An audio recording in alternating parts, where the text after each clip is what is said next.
Welcome to Yehoshua's Daf Yomi Shiur, where the Daf continues daily until the complete revelation of Mashiach ben David, Messiah the son of David. Today we'll be looking at Tractate Chullin, page 87, starting with 87a, top of the page, with the words Hachi Hashda. Hachi Hashda, Hasamishte, Vachi Hade Hadadi Levshal, Hachi Evshal, Nishachim Lechad, Vichas Vichadeh. The Gemara rejects this. How can these cases be compared? There, in the incident involving the students of Rav, it is impossible to drink and recite a blessing simultaneously.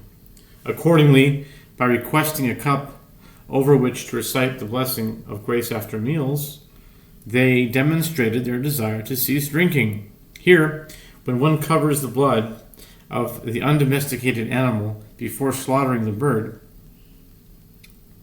it is possible to slaughter the bird with one hand and cover the blood of the undomesticated animal with the other one. I don't think so easily, but okay.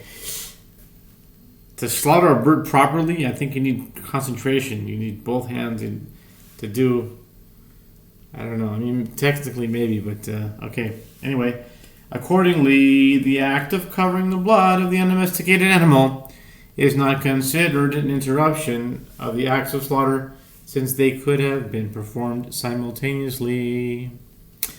Okay, now we start a new Mishnah.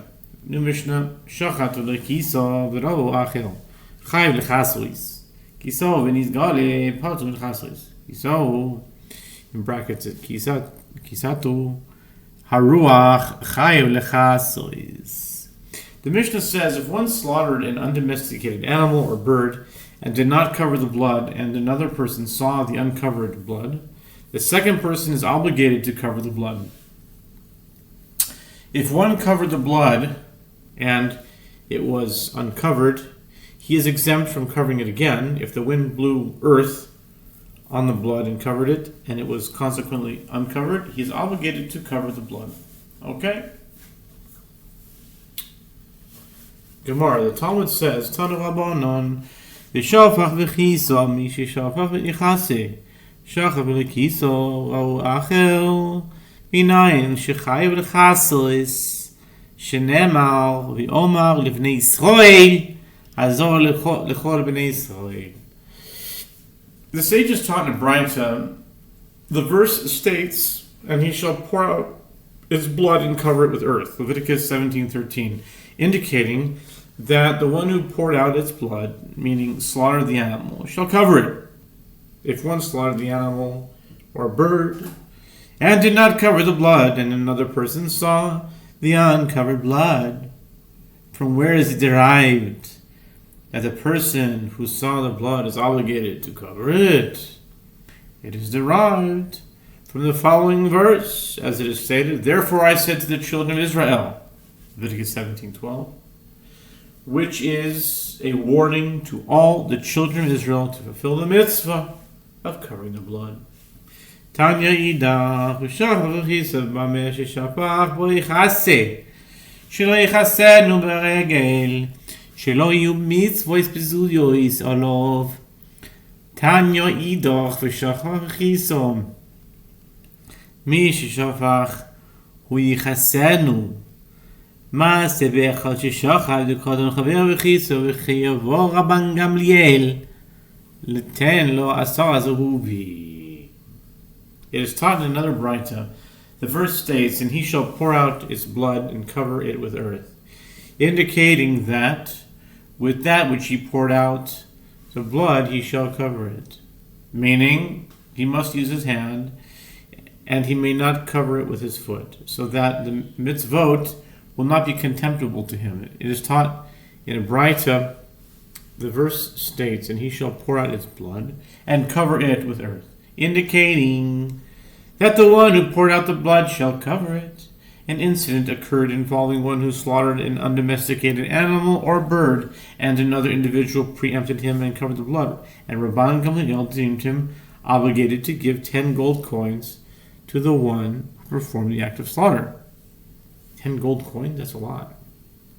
I mean, it seems like a lot. Maybe it wasn't a lot. Who knows? Gold coins? Wow, okay. Anyway, Ibailuhu schal mitzvah or schal bracha. The mind after mino the birchas hamolzon. Iyam schal mitzvah achasi. Biyam schal bracha haviyan arbaim mai. A dilemma was raised before the sages. Are these 10 gold coins compensation for the stolen mitzvah? Or are they compensation for the stolen blessing recited over the mitzvah? The Gemara elaborates, what is the practical difference? The difference is with regard to a similar case involving grace after meals. If you say the coins are compensation for the mitzvah, then with regard to grace after meals, since all its blessings constitute one mitzvah, one would be obligated to give only 10 gold coins.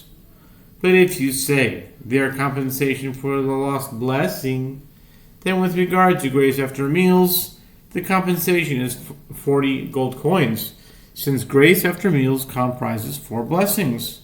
What is the conclusion? Tashima, the Gemara suggests, come and hear a proof from an incident which a certain heretic said to Yehuda Hanasi. Tashima, Jamar le'ahu mina Rabbi, Mish yotze horim lo yibach ruach, mish baruach lo yotze horim. Yichsiv ki hine yotze horim ruach. Omar lei shoite. Shefer lesefe dikro Hashem tzevois shmoi. The Gemara suggests come and hear a proof from an incident in which a certain heretic says to Rabbi Yehuda Hanasi, he who created mountains did not create wind, and he who created wind did not create mountains. Rather, each was created by a separate deity, as it is written, for behold, he who forms the mountains, and he who creates the wind.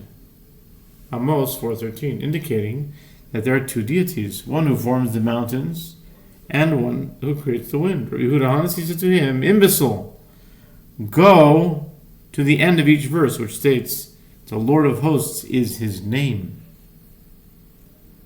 The verse emphasizes that God is the one who both forms and creates. Amar lei nekoit li zimna tzlasa yama midran alachti uta Yosiv Rabbi tlasta niso Yehavi koboi levit mivra Amarule mina ka abava Amar v'yitnu bavruti rosh.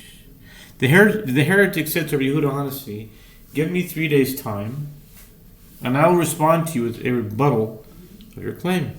Rabbi Yehuda Hanasi sat and fasted 3 days of fasting, while awaiting the heretic in order that he would not find the rebuttal. When Rabbi Yehuda Hanasi wanted to have a meal at the conclusion of those 3 days, they said to him, that heretic is standing at the doorway. Rabbi Yehuda Hanasi recited the following verse about himself.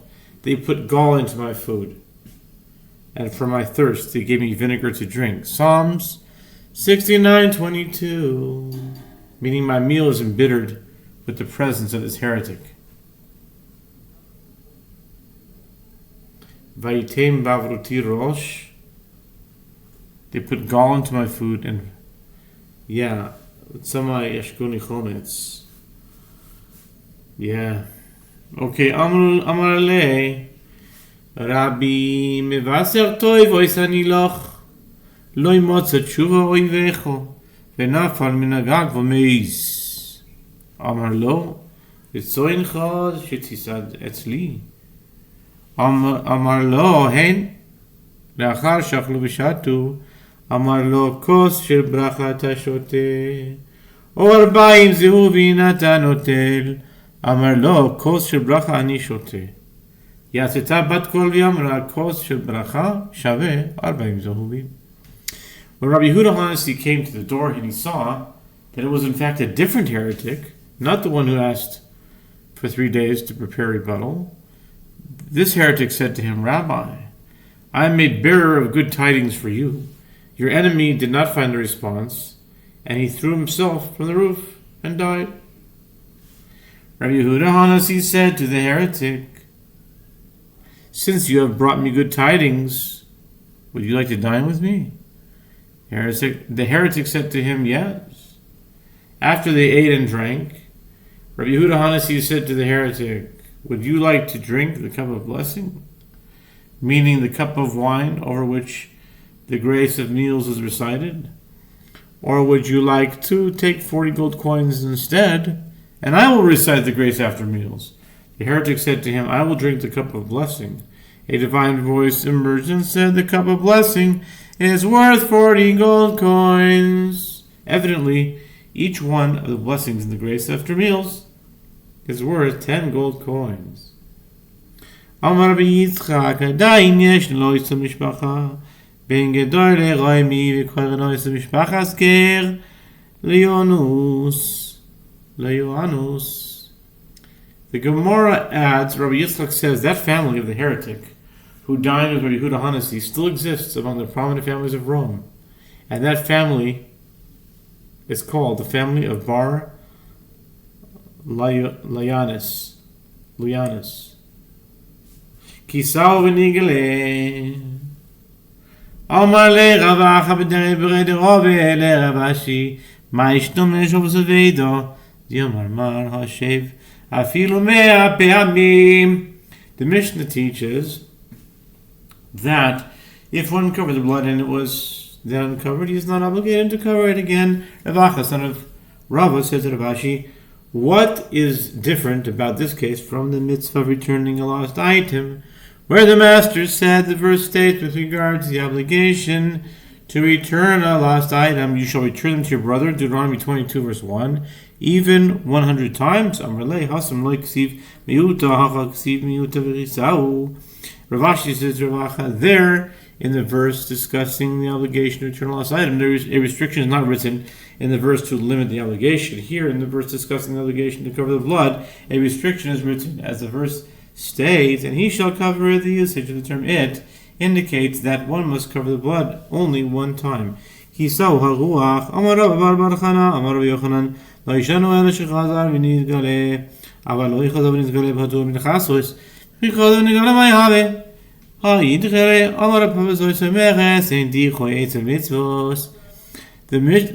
Mishnah teaches that if the wind blew earth on the blood and covered it, one is obligated to cover the blood. Rabbi Bar Chana says that Rabbi Yochanan says they taught this halacha only if the blood was again uncovered, but if the blood was not again uncovered, one is exempt from the obligation to cover it. The Gemara asks, and when the blood was again uncovered, what of it? Isn't it already rejected from the mitzvah of covering since it was covered by the wind? Rav Papa said, that is to say that there is no permanent rejection with regard to mitzvot. Although the wind covered the blood, the mitzvah to cover it was not rendered null. Rather, the mitzvah simply could not be performed. Consequently, once the blood is again uncovered, the mitzvah to cover the blood remains in place. The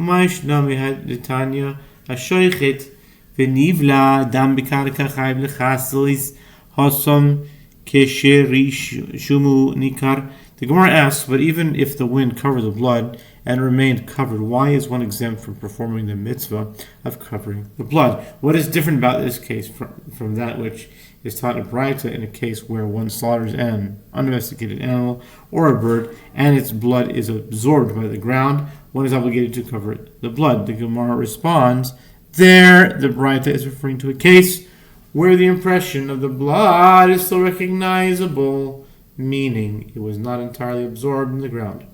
Okay, that is the Gemara. And let's see here. Let's start the Mishnah and go on to the next Amud and stop at the Gemara on the next Amud. Okay? New Mishnah at the bottom of 87a. Dam shnis orev b'mayim im yesh b'im maris dam chayv dechasois nisar b'yayin roin oiser kilu hu mayim nisar b'dam b'heimo to 87b or b'dam chayo roin oiser kilu hein mayim or Yehuda Omer ein dam mivatel dam. The Mishnah says in a case of the blood of an undomesticated animal or bird that was mixed with water, if there is in the mixture the appearance of blood, one is obligated to cover it. If the blood was mixed with wine, One views the wine as though it is water, and if a mixture with that amount of water would have the appearance of blood, one is obligated to cover it. Likewise, if the blood of an undomesticated animal or a bird was mixed with the blood of a domesticated animal, which one does not have to cover, okay, top of 87b, or with blood of the undomesticated animal that did not flow from the neck and does not require covering, one views the blood as though it was water. Yehuda says blood does not nullify blood. Therefore, even if the undomesticated animal's blood, which one must cover, is not recognizable in this mixture, he is obligated to cover the mixture nevertheless.